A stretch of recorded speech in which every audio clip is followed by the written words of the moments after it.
The Dacia Jogger is the cheapest 7-seater family car you can buy. However, it's powered by a 1-litre petrol engine. And that got me wondering, what effect does weight have on this car's performance in terms of its acceleration? Where's the 60 miles an hour? Its braking. Oh, yeah. Its handling. Whoa, there's so much body lean. And its economy. Well, to find out, I'm going to give a lot of people a lift. Help. Please. Don't worry, it's nothing dodgy.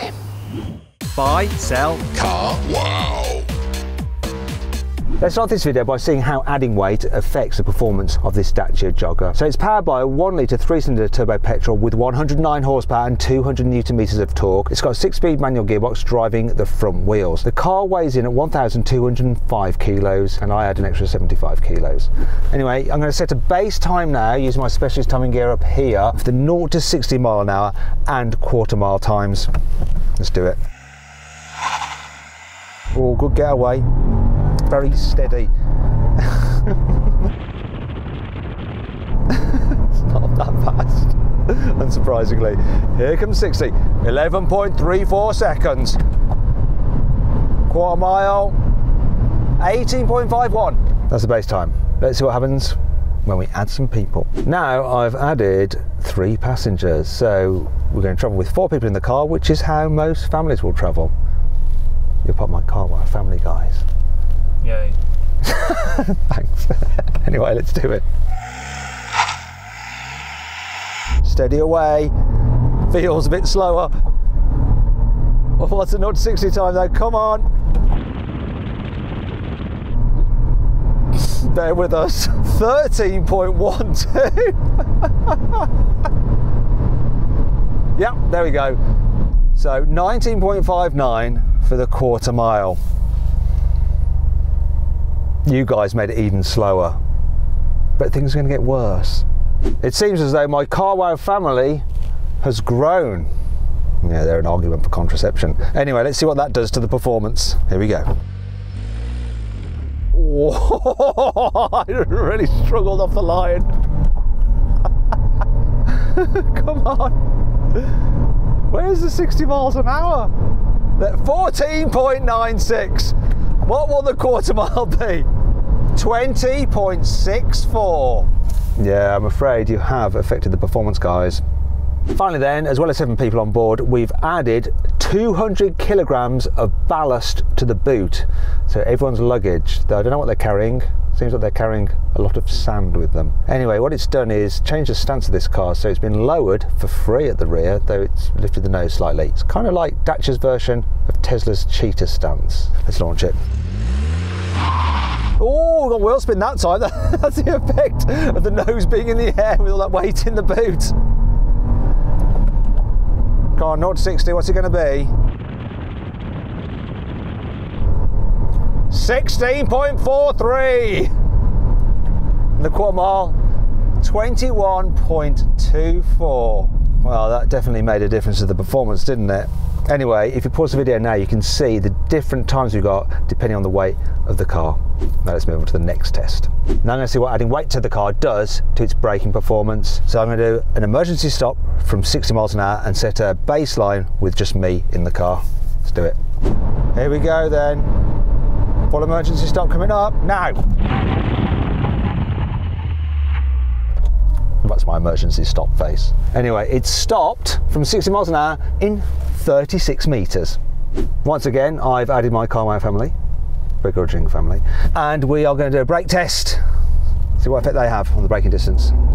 Here we are. Let's do the full emergency stop now. Oh yeah. Oh, it's stopped in the exact same 36 meters. Now we've got 7 people in the car. What's that going to do to the braking performance? Let's do it. Here we go. 36 meters again. It's making no difference. Okay, the final brake test. 7 people on board and 200 kilos worth of weight in the boot. Okay, here we go. Oh, a lot of ABS there.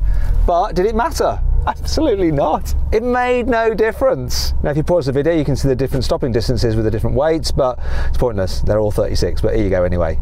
Let's move on. Now I'm going to see how adding weight affects the jogger's handling. So I'm going to drive down this slalom course and I'm going to be timed, see how long it takes me to do. Then I'll compare it when I've added some weight. So let's go.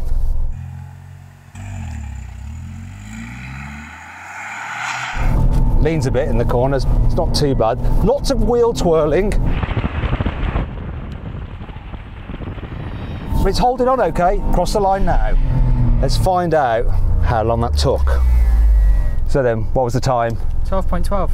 12.12 seconds. Now let's try that again, but with a car full of people and 200 kilos in the boot. Got the timer on board with me, so do you want to count me in?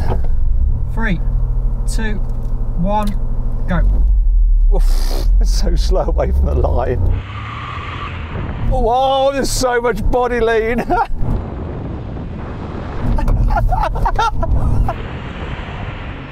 I bet they're not enjoying this. Crossing the line now. 13.96. 13.96. It felt slower, and it was slower. Now I'm going to see how adding weight to the jogger affects its economy. So what I'm going to do is drive around this bowl at a constant 70 miles an hour using the cruise control, and I'm going to reset the trick computer and we'll work out the average miles per gallon over 4 miles. Then I'll repeat the test, but with the car fully loaded. Now if you're finding this rather boring and you'd rather watch my review of the Dacia Jogger, click on the pop-out banner up there for the link in the description below.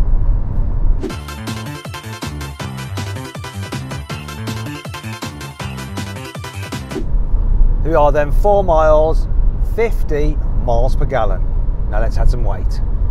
Now we have 7 people on board plus 200 kilos in the boot. Let's reset the trick computer and see what it does for the economy.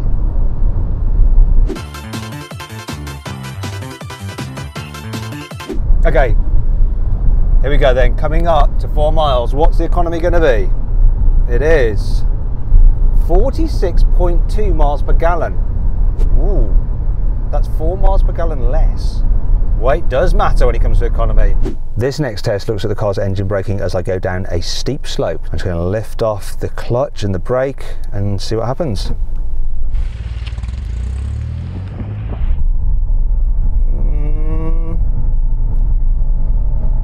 Yeah, it slows it down a bit, but not much. Let's try it fully loaded. Just going to release the clutch, see what happens. It's picking up speed, a lot of speed. If I'm not careful, it's going to over rev. I'm going to have to dip the clutch. There was very little engine braking. Now I'm going to test the Dacia's pulling power by driving it up a steep slope from standstill. There we go, chugging up. Bit of wheel spin at first, but we're away. Bit of dramas, but we got over them. Okay, now I've got a passenger. Let's see if that affects the ability to go up the slope. Go on then. That's all right. I'll tell you what, the traction control steps in to stop the wheel spin and it causes the engine to bog, so it struggles, but once you're moving, it's fine. There we go, no problem. Now if you want to see a Dacia Duster go head to head with an Audi RS Q8 off-road, click on the pop-out banner up there for the link in the description below. Now I've increased the weight with 3 passengers, so 4 people on board in total. Come on. Oh, got to work that clutch. Oh, a bit of wheel spin, there we go. Traction wasn't quite so intrusive then. No problem. Ish. Let's up the ante. Now we've got 7 people on board. It's going to be interesting. Come on. Lots of rolling backwards. Come on. Oh, my foot is flat to the floor. Oh, we made it. Just. Okay, finally then. 7 people in the car and 200 kilos worth of ballast in the boot. Thank God for hill hold control. No, it didn't help me. I've stalled it. Okay, let's try again.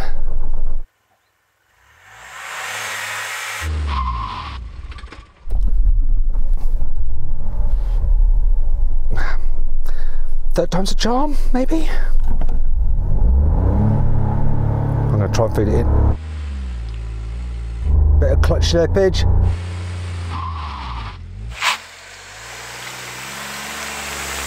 There we go. This is the way to do it. I'm smelling some clutch though. Get some momentum. Come on, car. You can do it.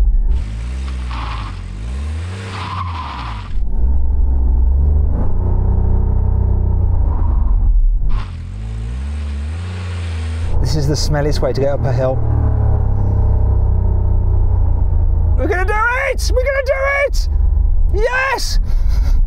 Can anyone smell clutch? Not yet. Just tyre. Yeah, there it is. There it is. Oh. Anyway, if you're thinking about buying a new car, click on the pop-out banner up there. I'll follow the link in the description below to go to Carwow to see how much money you can save. Alternatively, if you want to do that at a later date, simply Google "Help Me Carwow" and my team and I will help you choose the right car for you and get it for a fair price from one of our trusted dealers. So then, what have we learned with all this Carwow science? Well, adding weight to the Dacia Jogger does affect how it drives. One thing that really surprised me though is how it didn't affect its safety, because the braking was exactly the same.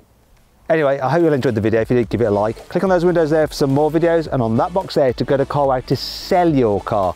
All you have to do is upload some photos, give a brief description, then our dealers will bid on your car and you'll find out how much it's really worth. Thanks for watching.